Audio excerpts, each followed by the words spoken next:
everyone, welcome back to Sunday Live Chain. Thank you so much guys for tuning in. Well guys, I'm back again with Mzansi Sophia Stories, and today I talk about the house of Zwide. Guys, before siqhubeke, before ritswela pili, before siye phambili guys, ake shayela isipoki sikabusi izandla. Ayibo, sasahlakanipha isipoki bakithi, saze sahlakanipha isipoki sikabusi, siphuzisa uFaith amaphilisi, sihlale naye embedeni, sibe ne conversation naye, babuzana imibuzo baphendulane. Like wow, what a spoky guys, what a ghost. I know says a shame into yes, I don't want to lie. Anyway, let's move along guys.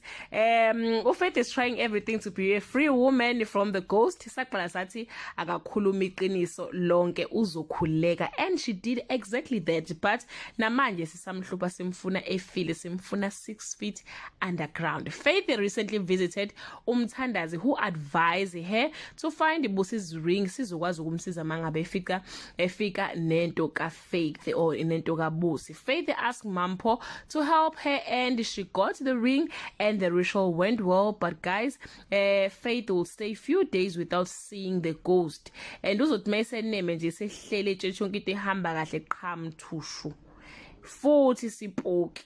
And sesibuya ngamandla ke manje azagcine sese-psychiatric hospital, and that will delay her trial. Nkosi enfunani would be furious bengakholwa ukuthi uFaith ugula ngampela, beyitshela ukuthi maybe he's just running away ukuthi ahamba ejele. But ke guys, yeah, they will finally see ukuthi no, there is something wrong ngaye. I hope you are still enjoying the show guys, but ke mina sengiqala ukubhoreka nokunengeka ngale delay storyline sika Ona. I thought by this time uOna uzobe mhlawumbe sehlala Zwide, or uzobe like uzobe nje se understand ukuthi kuhle kahle kwenzekalani, but it seems as if they going to drag her storyline guys, and yes, siqala ukubhora ngampela ke manje. Well, let me love and leave you. Please comment below and share your opinion. Bye.